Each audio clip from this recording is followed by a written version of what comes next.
Hello, ladies and gentlemen, and welcome to the afternoon edition of the octafinals of the 2026 Public Sector Debate Competition. I'm Aniki Clark, Communication Lead in the TIU and your host for this match. We're absolutely delighted to have you here with us at our offices at Saxthorpe or virtually via our YouTube channel. Things got off to a very lovely start this morning. We saw 4 teams cementing their place in the quarterfinals, and this match this afternoon will determine the other team that takes up a place in the quarterfinals. It's an all-female clash. Isn't that lovely? Yes, Femme Power. We have with us this afternoon in proposition the Queen's School. Yes. And in opposition, the Jamaica Tourist Board. And they will be debating the moot, be it resolved that parliamentary committees responsible for reviewing government action and public expenditure should be chaired by members of the opposition. That's be it resolved that parliamentary committees responsible for reviewing government action and public expenditure should be chaired by members of the opposition. Very timely moot, and we look forward to the arguments. I'm sure the parliamentarians will be taking notes. But again, the views that will be expressed in this debate are not necessarily views of the debaters, but views to advance their cases. All right, so let's get to meet the teams, starting with Team Proposition, the Queen's School. Hi everyone, I'm Samoya Jones Hussey. Good afternoon, I'm Nicole Colesso. Good afternoon, I'm Talia Hall. All right, let's hear it for Team Queen's School.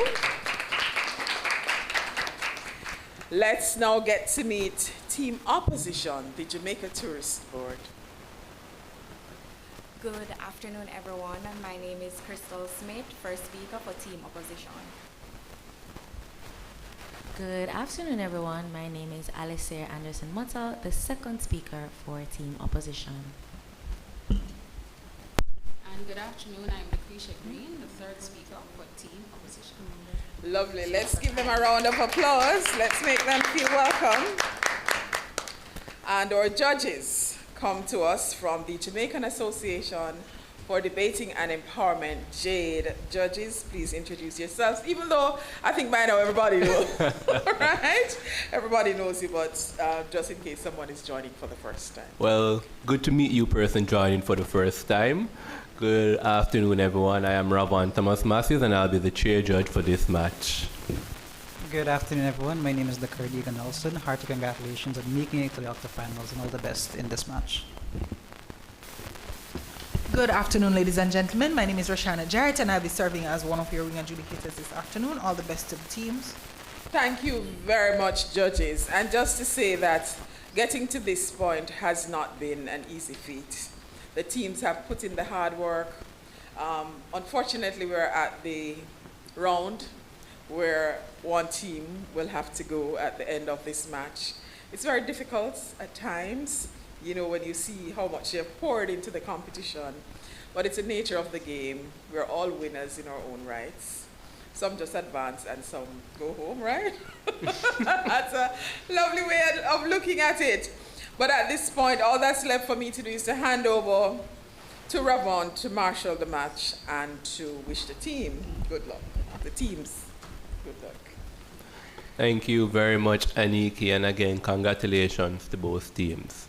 So, of course, the debate is going to be governed by the JADE parliamentary format.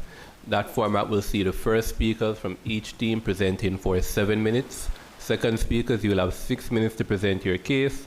And for the third and final speakers from each team, you will have 5 minutes. It's important to note that the first and last minute of the first 2 speeches is considered protected time.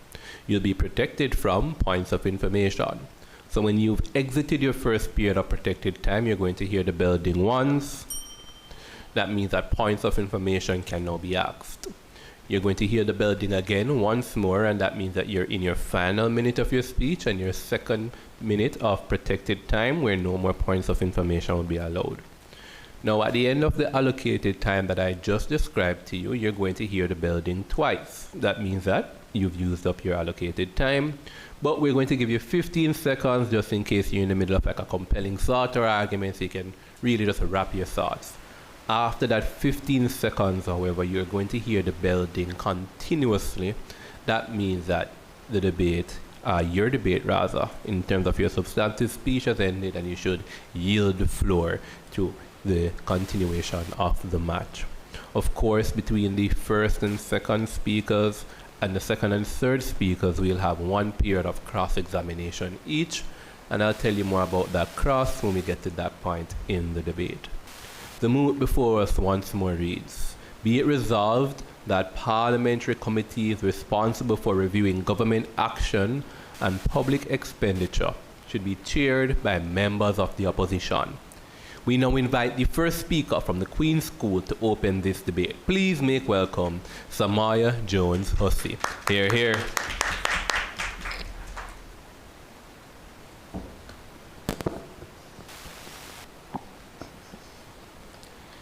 Madam Speaker, honorable adjudicators, members of side government, members of side opposition, and members of the audience, good afternoon. The motion before this honorable House states, be it resolved that parliamentary committees responsible for reviewing government action and public expenditure should be chaired by members of the opposition. I rise in full support of the motion. But before we proceed, it is important that we define some key terms.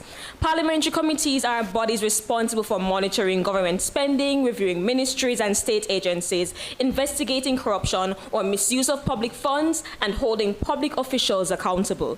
Public expenditure refers to government spending used to operate the country and provide public services to citizens.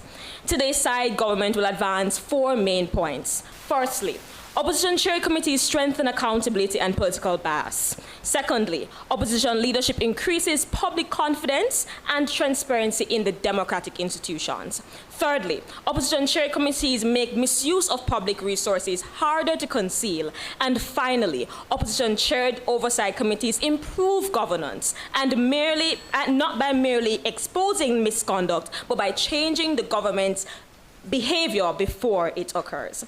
To my first substantive, opposition chair committees strengthen accountability. Madam Speaker, in order for parliamentary oversight to be effective, the body conducting the oversight must be institutionally independent from the body being scrutinized. Madam Speaker, government members of parliament are already politically aligned to the administration and would have greater incentive to protect the government from what could possibly be political embarrassment. This creates the risk of weakened criticism, delayed investigations, and reduced scrutiny of government spending and conduct. It is important to note, Madam Speaker, that an opposition-chaired committee reduces the perception of a conflict of interest by ensuring that oversight is conducted by members who are institutionally separate from the executive arm of government. According to Transparency International, parliamentary oversight is essential for transparency, accountability, and preventing abuse of executive power. The report also warns that governing parties may use parliamentary majorities to weaken oversight mechanism and shield executive officials from scrutiny. Madam Speaker, the Jamaica Chamber of Commerce highlighted that transparency and accountability are jeopardized when opposition oversight is weakened. It has been a staple within the political landscape of Jamaica to allow the opposition to chair the Public Accounts Committee, and this is not peculiar to Jamaica. Countries such as the United Kingdom, India, and Canada continue to utilize opposition leadership in oversight committees to strengthen scrutiny and prevent excessive concentration of power. Madam Speaker, we are faced with a daunting reality. Oversight has real consequences. When we fail to monitor public spending, contracts become inflated, resources are mismanaged, corruption becomes easier, and taxpayers ultimately suffer. Madam Speaker, it is important to note that every dollar lost to waste or corruption is a dollar taken away from essential areas such as hospitals, schools, road, housing, national security, and economic development. That is a risk we simply cannot take. In a small developing country like Jamaica, where resources are limited and national needs are more significant, we simply cannot afford it.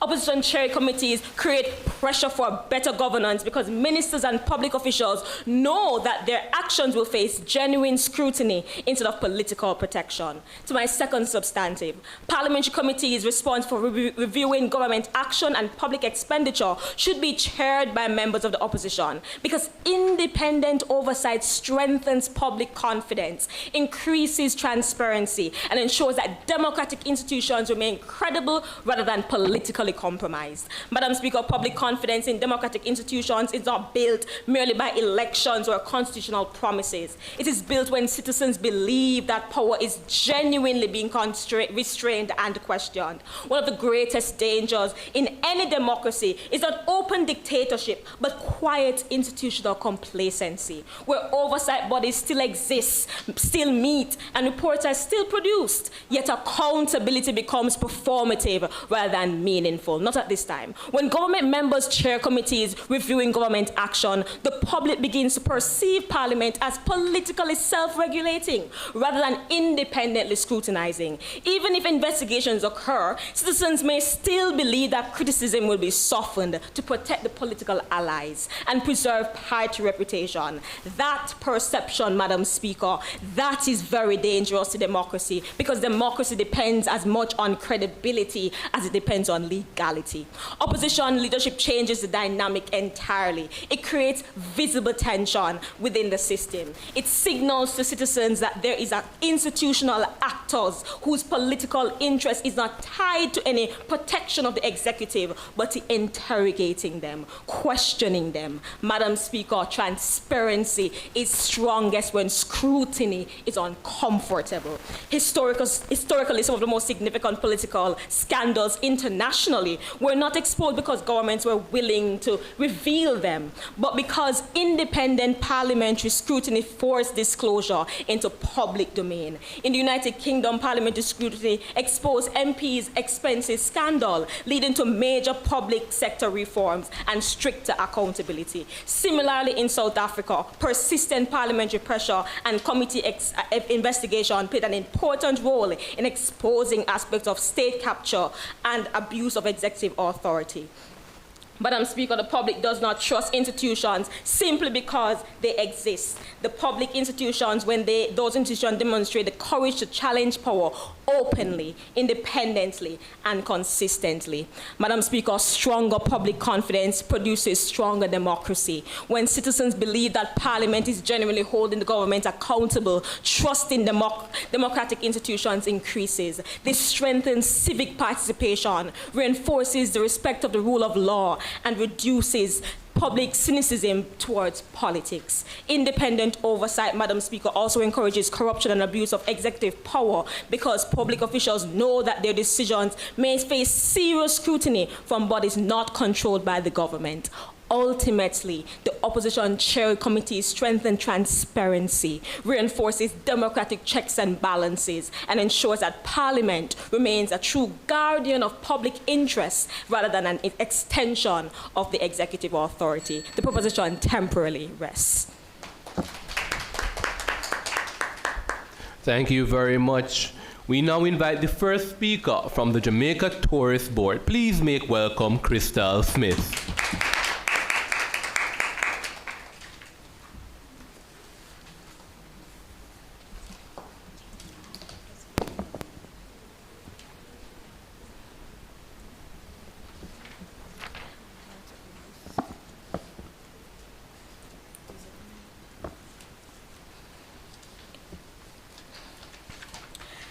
The proposition sound attractive, trying to convince us that these committees, when opposition chair, guarantee accountability, increase transparency, and strengthen democracy, improving governance.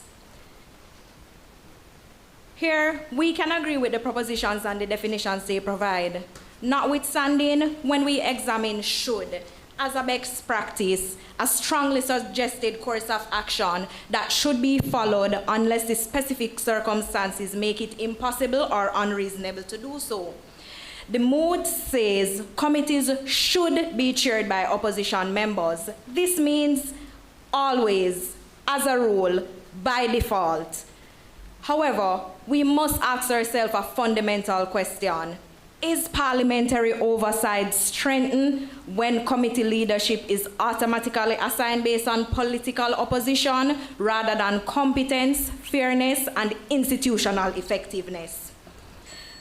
Automatic political assignment is dangerous. Here's why. The chairperson of the parliamentary committees determines agendas, including matters for discussion, decide timelines, guide investigations, and influence individuals or interest groups meet with the committee. The proposition wants us to accept that these committees should, by a rule, by default, be chaired by the opposition. We stand firmly opposing this because the proposition ignores the fundamental problem. The person who is chosen to chair these committees should be based on competency, experience, rather than political affiliation. Point of information. And their selection requires bipartisan support, not accepted. The best chair should possess the requisite qualifications, experience, skills, and positive character traits that aligns with the roles and responsibilities of the committee they chair.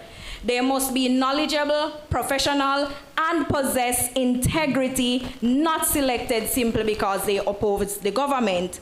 The result of this is that the chair may be either of the government, opposition, or they be non-partisan, which strengthens democracy through competence rather than automatic political alignment, not accepted. The scope of the talent, we can agree, that exists outside of either political party greatly exceeds what is found within them, and both parties are more likely to compromise when there are no explicit political leanings. The proposition attempts to frame this issue through transparency, bias, and accountability is erroneous. Transparency comes from strong laws and institutions, not solely who occupies the chair. Actually, a biased opposition chair may distort information. Government chairs are more poised to resolving challenges quicker. Simply, these oversight should be balanced, competent, and not necessarily politically aligned.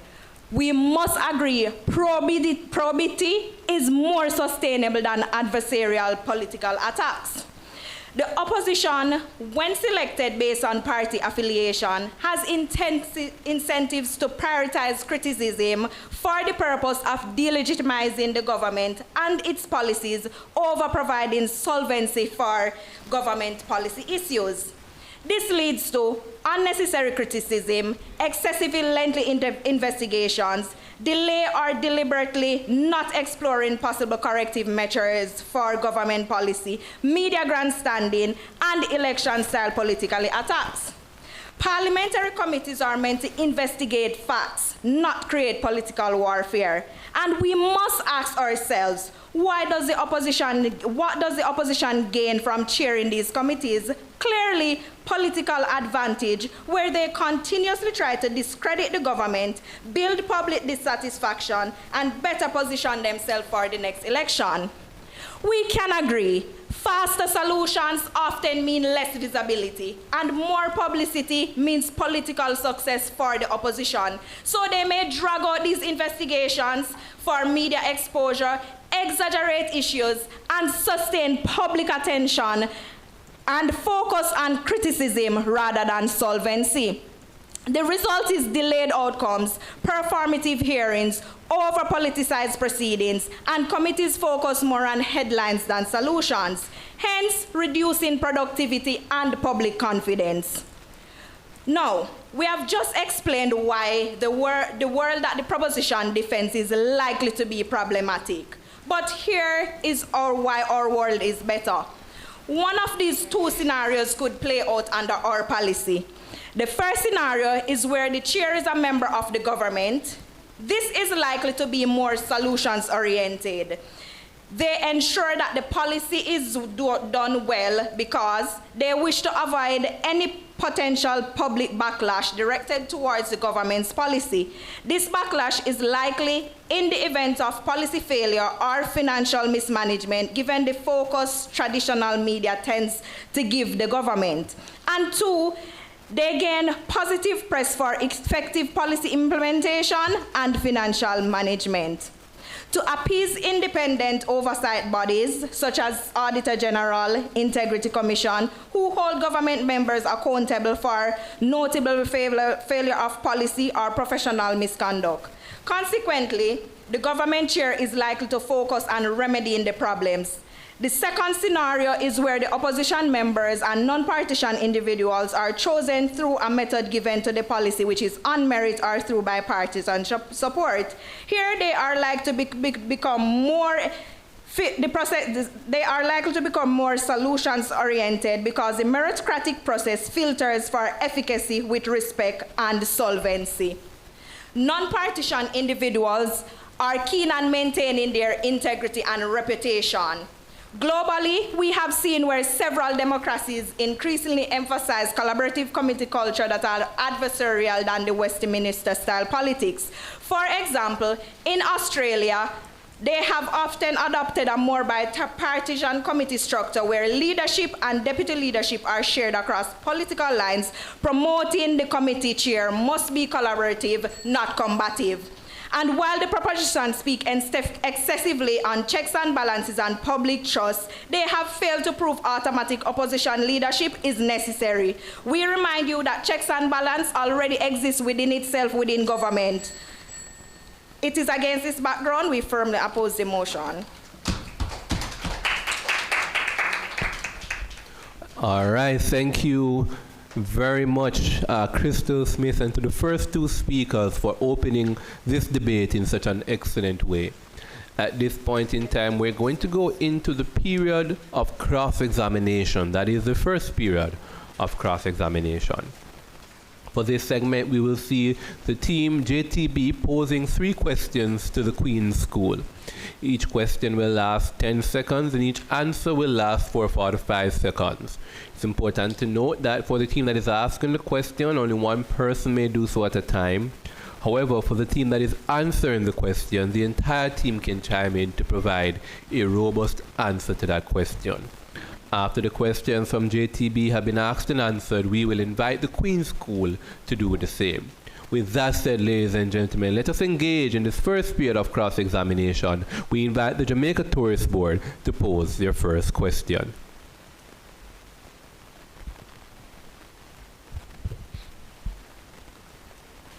Just to clarify from your first speaker's presentation, are you saying that the government members, if they're in chair, they're incapable of fairness?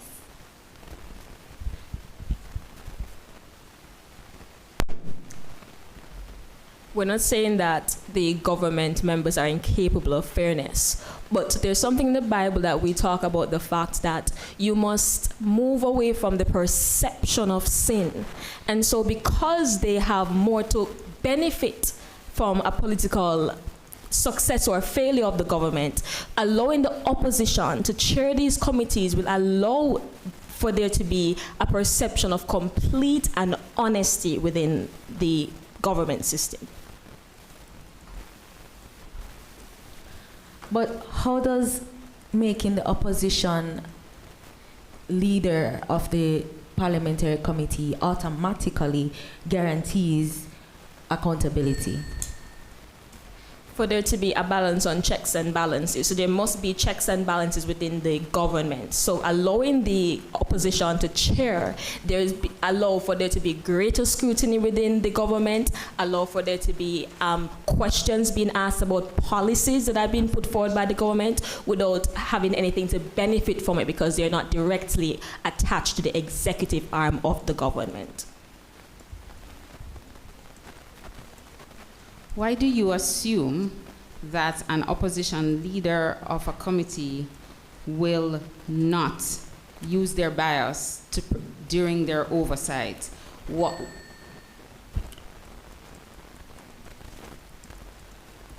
Repeat the question. Sorry. Why do you assume that an opposition leader of a committee will not use their bias as chair of a committee?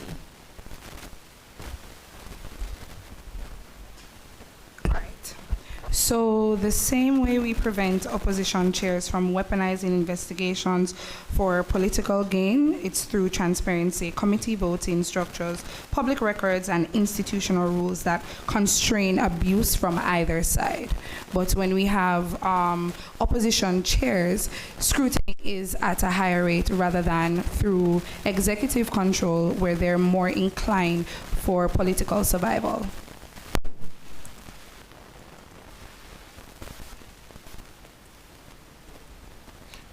All right, thank you very much for that first half of our first period of cross-examination.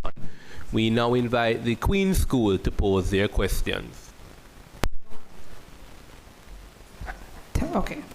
So you mentioned with your first speaker competence. Can you explain how competence removes the obvious conflict of interest created when governments investigate themselves?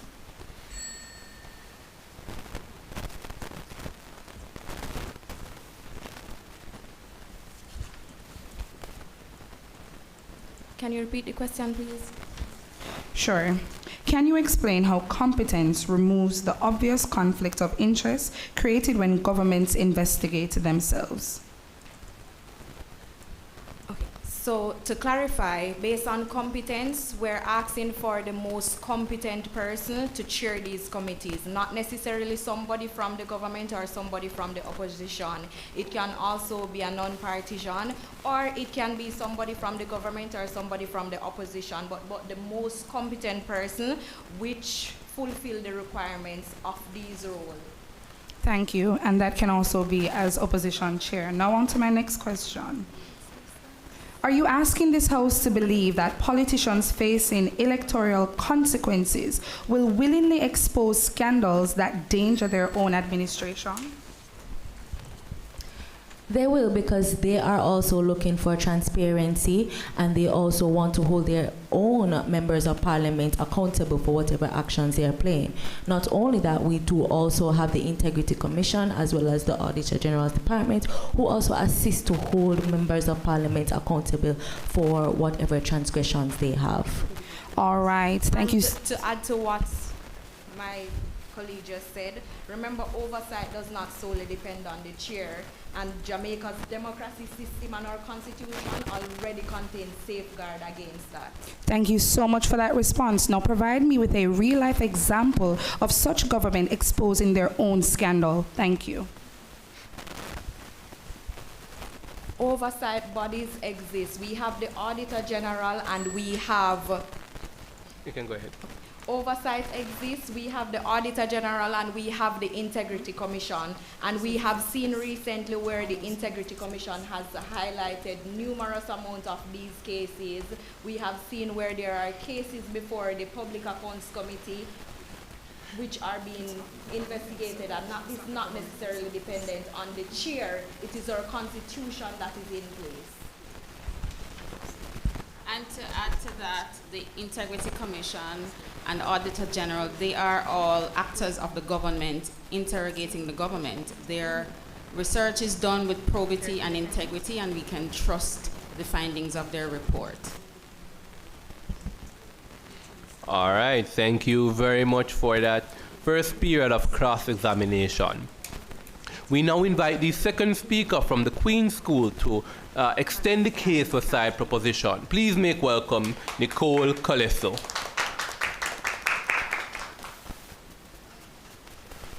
Madam Speaker, honorable adjudicators, members of side opposition, and my fellow Jamaicans, good morning, or good afternoon rather.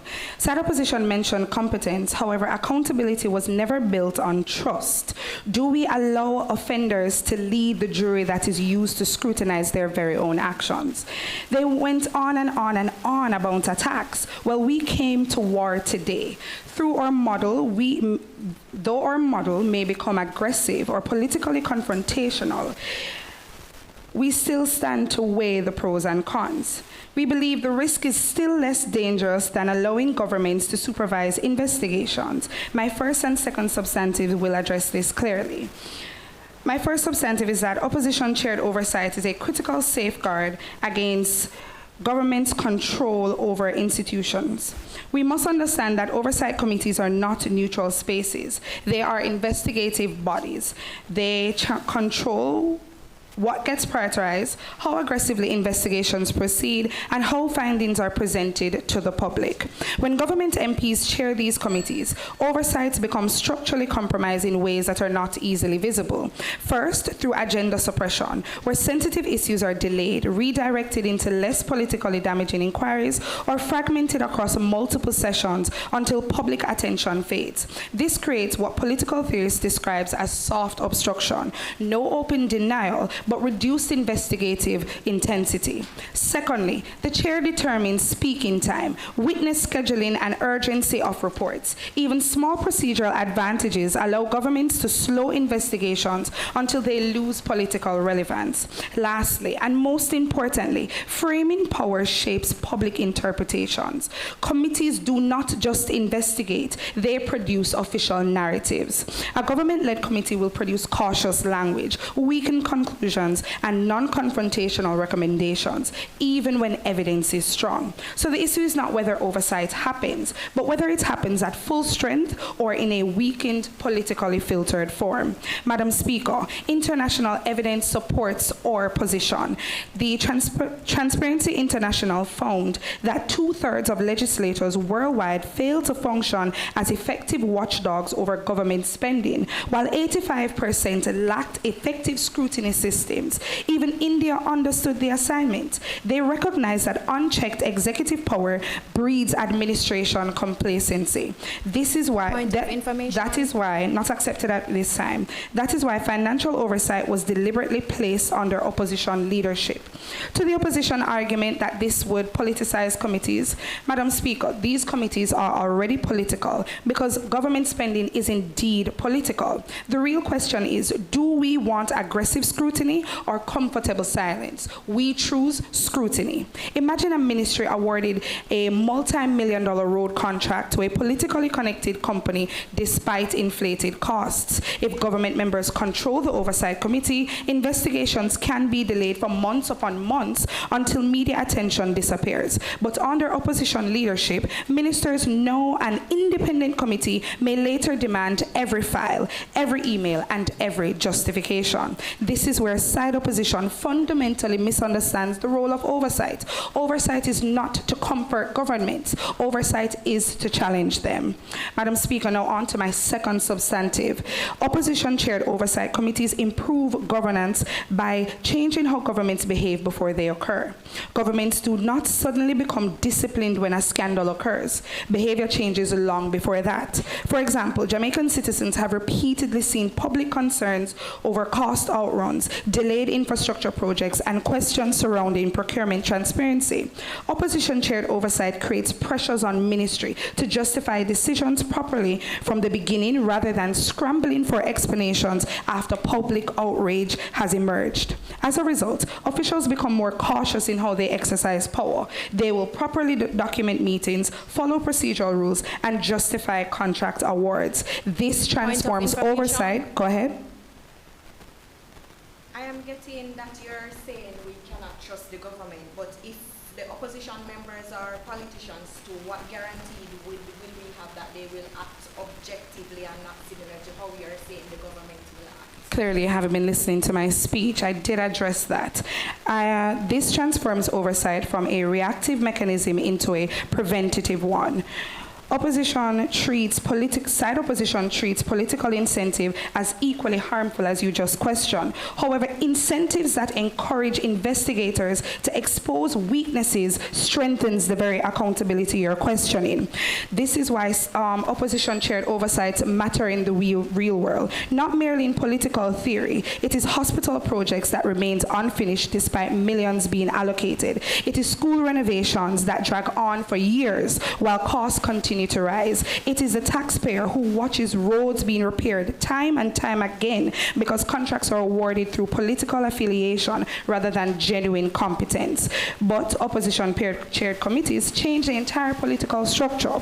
Suddenly, decisions become more disciplined, procurement becomes more transparent, and administrative shortcuts become far riskier to attempt. So, Madam Speaker, the value of opposition oversight is not only that it exposes corruption after the damage is already done. At its very core, it holds pressure powerful enough to prevent weak governance behaviors before they ever become national scandals. Side proposition temporarily rests.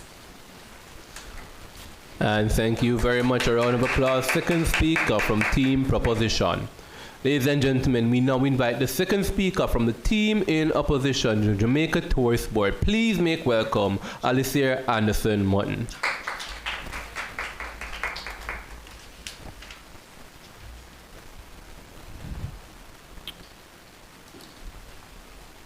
Dear adjudicators, my opponents, and my esteemed members of the audience, good afternoon.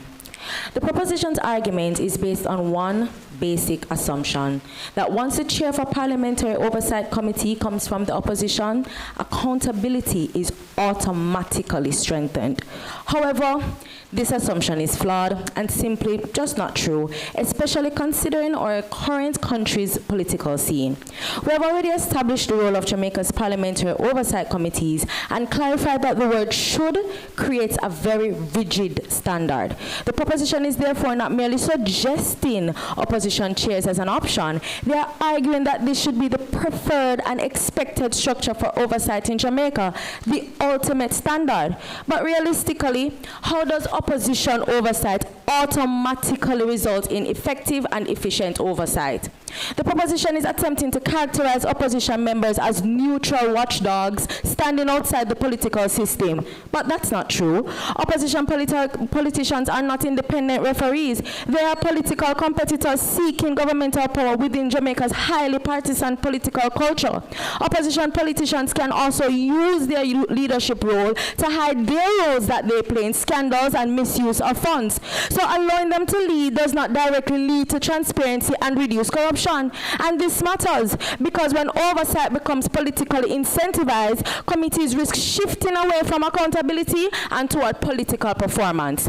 An opposition chair benefits politically when the government appears incompetent. That creates an incentive structure where investigations may become prolonged, sensationalized, and adversarial rather than solution-driven. So the adjudicators, the recent University Hospital of the West Indies and PAC issue demonstrates this reality clearly. The matter surrounding procurement irregularities and financial concerns at the UHWI became a prolonged public controversy despite being under parliamentary scrutiny. Rather than producing swift governance outcomes, the issue remained heavily debated over time, repeatedly returning to the media through hearings and political exchanges. It has still not been resolved over 2 months now. This is the critical point. Opposition involvement did not automatically create efficiency, neutrality, or resolution. The focus was not on resolving the issue, but also the optics. And please note, misuse still occurred as a PNP MP was also involved in this scandal. Instead, the process reflected the very political tensions we are warning the proposition about, that accountability and public trust is not directly produced merely by assigning a chairmanship to the opposition. Accountability is produced through strong institutions, independent audits, procedural safeguards, evidence, and professional governance mechanisms. That is why institutions such are not taken at this time, as the Auditor General's Department and the Integrity Commission remain essential regardless of who chairs a committee. And additionally, let's be reasonable here. The current government does not want to be perceived as failing, so as such they will do their absolute best to be more solution-oriented, not accepted, to issues arising from reviews in an efficient and effective way, rather than trying to weaponize investigations in the media and exaggerating issues, which the opposition is known to do. The proposition also argues that opposition chairs build public confidence and trust. But in Jamaica's deeply polarized political environment, the public does not automatically view opposition politicians as impartial simply because they are not in government. In fact, highly confrontational committee proceedings can reduce trust by making oversight appear politically motivated rather than genuinely corrective. The Jamaican people do not benefit from committees becoming political battlegrounds between the Jamaica Labour Party and the People's National Party. They benefit from efficient governance, credible investigations, and institutional professionalism. And this is where the proposition's logic collapses. They assume that because government members may not accepted, may possess political bias, the opposition must therefore be the better alternative. Nonsense. But replacing one political interest with another does not automatically create neutrality. We're not arguing against scrutiny. We fully support parliamentary oversight and financial accountability. What we are opposing is the idea that the opposition has that opposition leadership is a guaranteed solution, because it is not. This is not true, not accepted at this time. The reality is opposition oversight can become politicized, investigations can become prolonged, and governance become increasingly adversarial. Having parliamentary committees automatically be chaired by the opposition can prevent responsibility and cooperation in our political system, because there's distrust between the two political parties. This is mainly because each political party is of the belief that the other is motivated by partisan grievances rather than goodwill. The fact that the government aids in choosing who chairs a committee, they will choose someone who they trust more, even when they choose someone from the opposition party. Example, the PAC. This is important because committees don't solely depend on scrutiny, but also cooperation, collective governance, and functional relationships between government and opposition. Automatically allowing the opposition to chair a committee just because they are the opposition means we are risking our parliamentary committees becoming permanent adversary spaces instead of collaborative government structures. The reigning government may even refuse to accept recommendations from the opposition, which then causes delay in approving budgets, procurement, and even public sector reforms that directly impact us, the citizens. We don't want these committees to be courts. They are not courts. We want these committees to be efficient and effective with the citizens' best interest in mind, not a model that creates constant confrontation because of distrust and the political gain that the opposition chairs can receive from embarrassing the government. So therefore, political committees in Jamaica should not be bound by a rigid rule that leadership must always belong to the opposition. We're not trying to embarrass the government at all times. What we're asking is for it to be determined by competence and professionalism. I thank you. And thank you very much. A round of applause to Alicia Anderson Mutton, second speaker from the Jamaica Tourist Board. Ladies and gentlemen, we are in the second period of cross-examination. This time, however, we will invite the Queen's School to first present their questions. You argue this today that opposition-chaired committees could slow governance. When did democratic accountability become an inconvenience rather than a safeguard?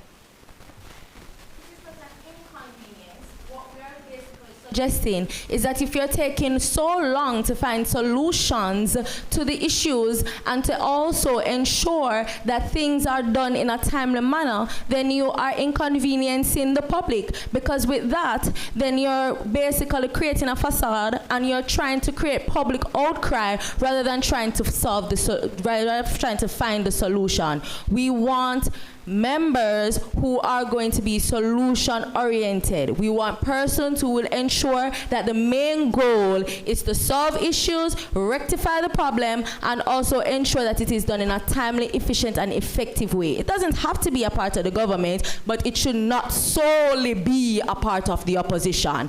It should not be just the opposition. And it's time. All right. You contradicted yourself with fast decision-making means nothing if public resources are misused without meaningful scrutiny.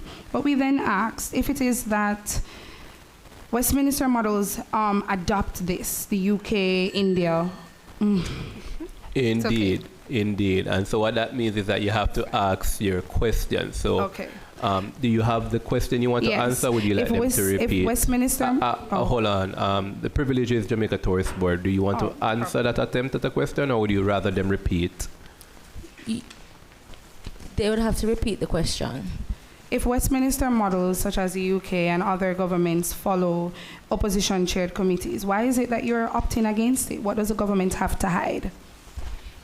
The government has nothing to hide, and we're not saying the government does have something to hide. What we're saying, it should not be that automatic selection should go to the opposition just because they are the opposition. Yes, other countries may do that. Does it mean that it is the one size that fits all? Does it mean that it is the right thing that they're doing? Certainly not. It's one thing can work for one and not work for the other, correct? And we have seen globally where other countries, I have mentioned that Australia is adopting a different approach. We also see where New Zealand, countries in the Nordics, they have adopted a different approach from the Westminster model. The evidence is there. All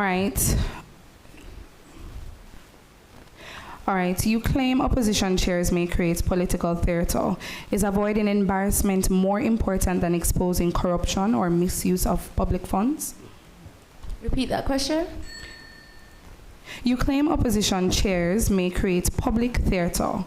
Is avoiding embarrassment more important than exposing corruption or the misuse of public funds?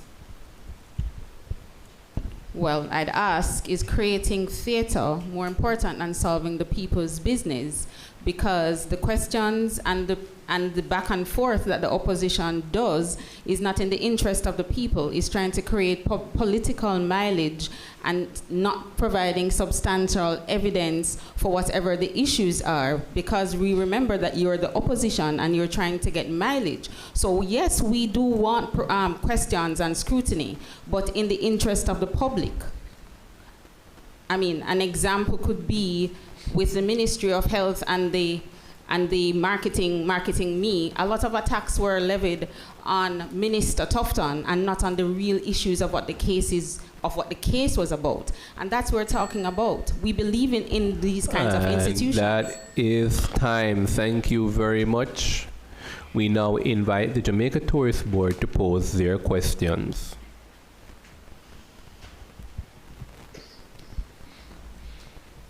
What evidence do you have, or what specific mechanisms are there to ensure that an opposition chair will be more neutral than a government or an independent chair? Repeat. What evidence do you have, or what specific mechanisms are in place to ensure an opposition chair will be more neutral than a government or an independent chair? All right. So the PAC, as you would have mentioned as well, is not a symbolic exception. It is the actual principle working in practice. So being opposition chair, it exists precisely because the Westminster system recognizes that government-controlled auditing is structurally flawed. The absence of perfect statistical reduction in corruption is not a valid standard of governance. If there's a highly competent government member of parliament that can chair, or independent person that can chair, why should I then give it to the opposition who is probably less competent? So the debate is not about competence, even though you frame it around that. What you fail to understand is how does competence remove political self-interest? A highly competent government chair still has incentives to protect the administration that sustains their political future. So competence is not at the root issue of today's debate. But opposition politicians are also competitors of the government. Don't you believe that they will also utilize their leadership roles for political advantage rather than the public's interest? Repeat it. Repeat the question, sorry. I said the opposition is a direct competitor of the government. So don't you believe that they will use their leadership role in the committee to their advantage, their political advantage, rather than the public's interest? All right, I would have mentioned in my speech that we're not saying that the risk doesn't exist, but we're weighing the pros and the cons. When you have opposition, they're politically inclined to investigate, to identify what exactly is happening on government's end when it comes on to public funds. Now, as we mentioned earlier, this scrutiny process will create a leveling, a balance that exists when these audits or these investigations are being carried out. That's it. All right, thank you very much to both teams for concluding that second period of cross-examination. At this point in time, the debate is going to pause for 1 minute. That is because the final two speakers in this debate are going to be trying everything in their power to convince the judges that they deserve the spot in the quarterfinals. That 1 minute is to allow you to finish putting the final arguments together for your case, reply speakers. That 1 minute break starts now.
All right, thank you very much. To conclude the debate for the Jamaica Tourist Board, we invite their third and final speaker. Please make welcome Lucretia Green.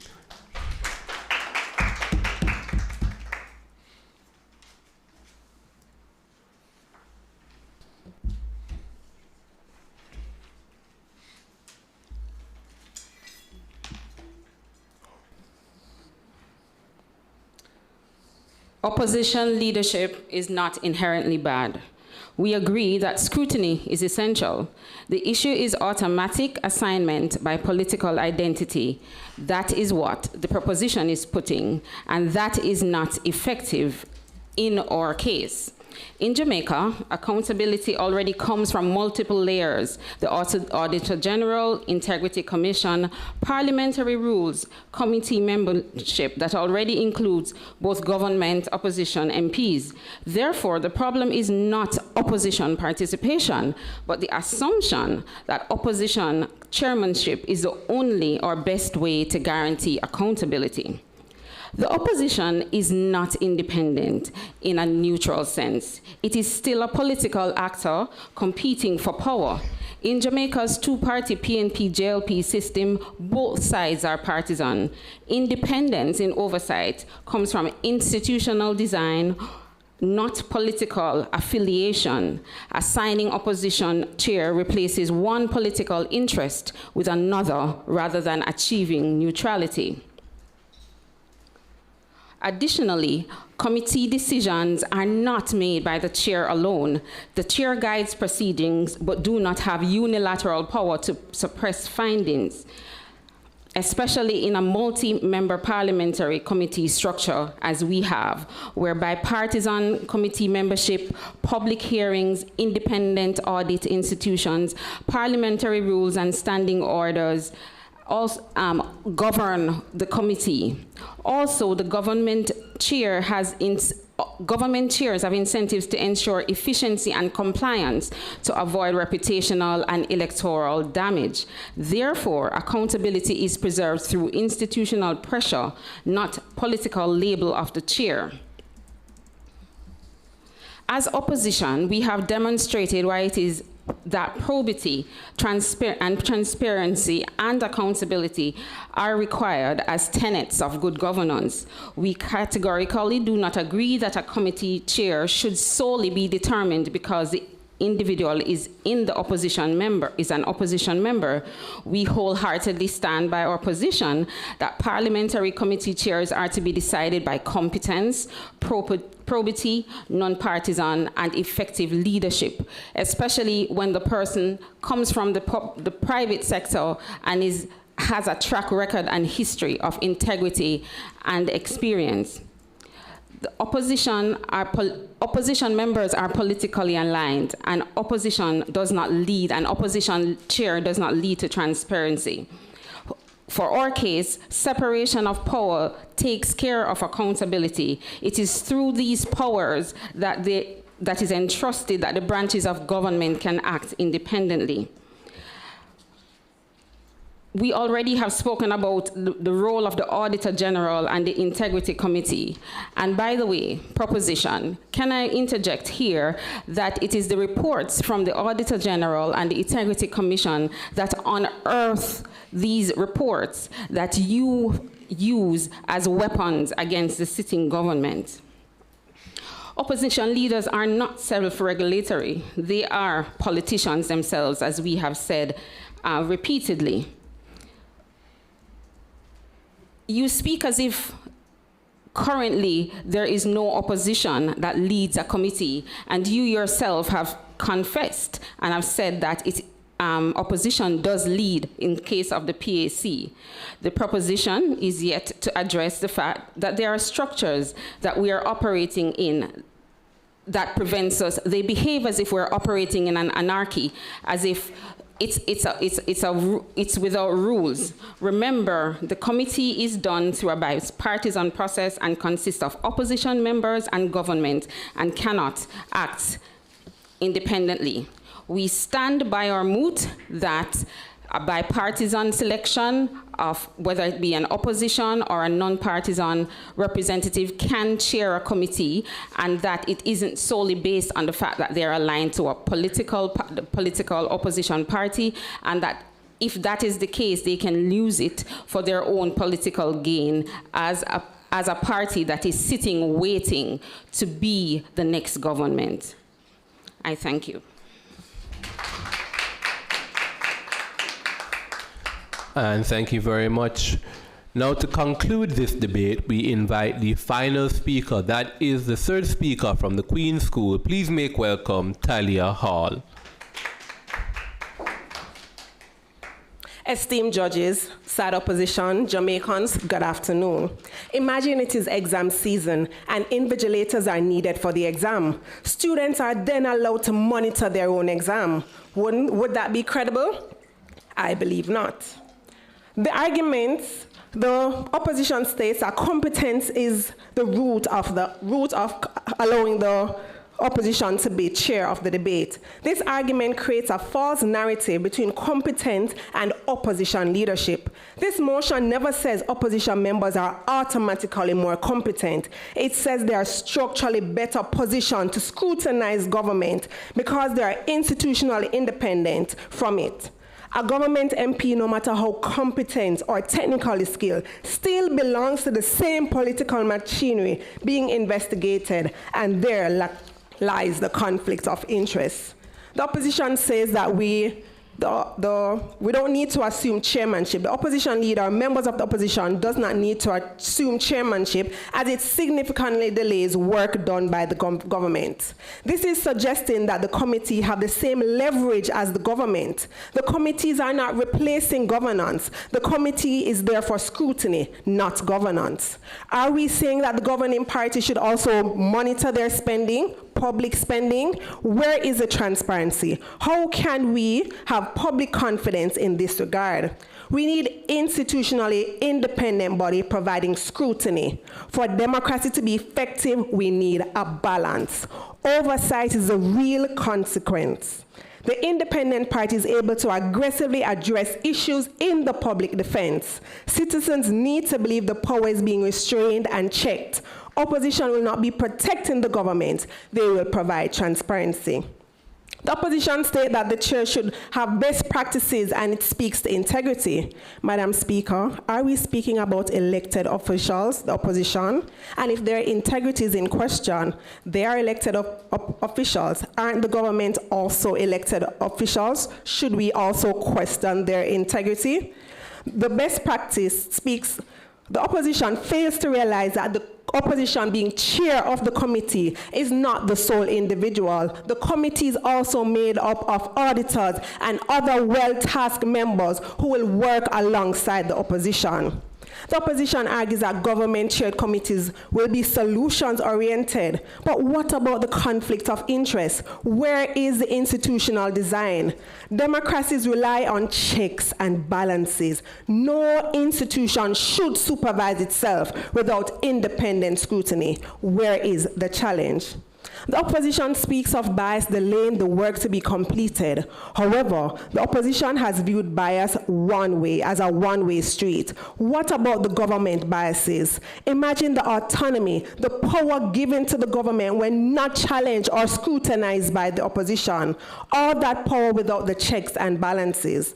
The opposition speaks of the contract at the UE. Speaking of delays and possible waste, but doesn't Jamaica deserve the best person for the job? And isn't 2 months just a small price to pay for the possible millions that can be done away in waste? Side opposition argued that we are not accounting for the interests of the people. However, scrutiny targets their concerns regarding political accountability. If side opposition already accepts that opposition leadership improves scrutiny, such as the PAC, then they have already conceded our principle. Independent review strengthens accountability. They say that strong institutions matter more than chairmanship. However, a seat at the table is meaningless if government still controls the microphone, the agenda, the timing, oversight. Oversight falters quietly through delays as much as through denial.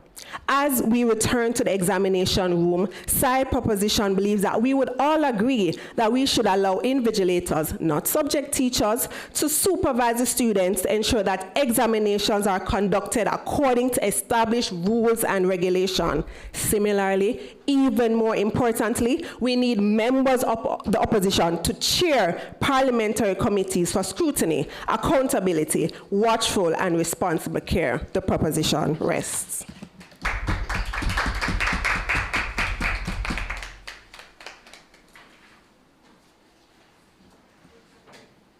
Okay, so let's have another round of applause for the teams.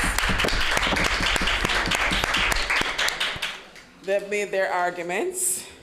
We'd like to know from our viewers online, which team do you believe had the better arguments? Is it the Queen's School or the Jamaica Tourist Board? Just a reminder, they debated the mood. Be it resolved that parliamentary committees responsible for reviewing government action and public expenditure should be chaired by members of the opposition. Which team will advance? Is it team proposition or team opposition? The judges will deliberate, and when we return, Chair Adjudicator Ravon Thomas Matthews will sum up the match and announce the winner. Thank you very much, teams, and for our viewers online, stay tuned. Good.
All right, so the judges are back and we have the decision and the outcome of this match. Once more, the moot before us read, be it resolved that parliamentary committees responsible for reviewing government action and public expenditure should be chaired by members of the opposition. And so what do we understand from this debate? Principally, the teams fulfilled the burdens that it is that they were supposed to fulfill to a large extent, though there is something that I really want to point out that we think made the judges' job that much harder. But let's talk about the burdens first. So team proposition needed to have proof to us that we should be putting the opposition chair on these oversight committees. They tell us that what this does is actually strengthens accountability, it strengthens public trust and transparency, and then we got some great impacts coming out of that. We understood that to a great extent coming out of first speaker from Queen, Samaya Jones-Hussey. She tells us that quite frankly, this exact thing happens already with the PAC. A lot of other countries employ this kind of mechanism, and there's a reason why they do it, because it does these awesome things. It means that they contend that there's a greater level of accountability that will be applied upon these committees. She tells us to a great extent that when it is that we have an opposition chair sitting on these committees, what that functionally means is that there's going to be that greater level of scrutiny. The things that would normally go under the rug are not necessarily going to go under the rug. The opposition, she contends, has an incentive by virtue of being an antagonistic force to the government to be really detailed and scrutinizing of this, and they contend that this is a particularly good thing. Now, what do we hear then coming out from team opposition? Well, team opposition tells us that no, we shouldn't do this, right? We shouldn't be necessarily putting the opposition members on the committee to chair the committee, because by the very nature that proposition concedes to their antagonistic means that we're going to end up with this sort of political theater. They're not necessarily going to be acting in a good way to ensure that we get great outcomes. They're going to be incentivized to find the bad outcomes, and they contend that this is bad. They tell us that when it is that we put the opposition chair on the committee, that they're going to make a mountain out of a molehill. They're going to do these things to get those kind of political headlines. They're going to do all of these bad kind of outcomes, and they're not necessarily going to lead to great outcomes. We think that principally there exists in that the fundamental clash of the debate. What do we prefer more? Accountability and scrutiny, as we contend, as Queen's contends that we'll get, or from what we get from opposition, letting government do their job, and instead we'll get some sort of political theater and just the politicization of these committees. We think that's interesting, and that's like the central clash. The problem, however, that made the judges' job harder, much harder than it needed to have been, is that we never got, to a real extent, any sort of clash analysis on them.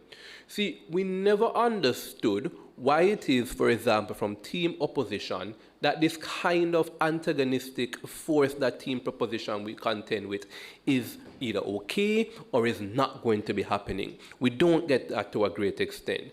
Similarly, coming out from team opposition, we don't necessarily fully agree how it is that the scrutiny that we get from team opposition is something that we don't necessarily want. We never get that sort of weighing. And so what was left was the judges trying to figure out for themselves to weigh two arguments that went like this and this instead of like this, without any real resolution. We found it particularly bad when the opportunity for a direct clash came out of the cross-examination, where the question was asked specifically, do you concede that this is a good thing? And the answer was kind of this roundabout way of just defending your own case. So again, no direct clash. Importantly as well, we want to understand and clear up something that we got from team opposition. Team opposition comes to us with this novel idea that what we should instead be doing is having an independent member sit on this committee. They tell us that, chair this committee rather. They tell us that what functionally is happening is that when you mandate that this individual must come from the opposition, you are limiting the pool of candidates artificially, and this is bad. And what we should be doing is trying to find the most competent person. Now, Team Proposition responds to that by saying competence isn't the problem here, the problem is accountability. But specifically on the question of whether or not we should have an independent individual chair these committees. Now, how these committees work, as is my understanding, is that the chair can come from one of two places, the House of Representatives or the Senate, right? Now, if you look at it functionally, a House of Representatives is made up of MPs, individuals who are elected and they are therefore politically aligned. The Senate is appointed by either the proposition, government, or the opposition. And so even if they're not a member of that party, by virtue of being appointed by either the government or opposition to the Senate, you are functionally politically aligned. And inasmuch as my understanding is that this is one of the only two metrics by which a chair can be appointed to the committee, what it functionally comes down to is that whoever is sitting on this committee has to have some sort of political alignment. All right? I'm understanding definitely not necessarily, but herein lies the crux of the problem. You needed to have explained to us in great detail for a subject and a matter this complex how it is that that independent authority will come to sit on the chair of that committee. We think it's an interesting deviation and appreciation of the difference in the mood, not necessarily leaning on government or opposition and leading on that independent person. But we needed to have understand to a larger, greater extent how it is that this actually mechanizes. We never fully appreciated that. And so, at the end of the debate, when we take into consideration the burdens, we weigh the arguments and determined who was more convincing in presenting their case, sans a kind of detailed clash analysis. The judges would have concluded that the team that wins this match and will advance to the quarterfinals of this competition is the Queen, or rather the team. Hold on, I wonder if this is a Steve Harvey moment. The team in opposition, the Jamaica Tourist Board. Congratulations to the Jamaica Tourist Board on advancing to the quarterfinals of the competition, and very well played to the Queen's School. Ladies and gentlemen, the best debater from this match, just before, the best debater from this match comes to us also from the Jamaica Tourist Board, and that speaker is their second speaker, Alistair Anderson.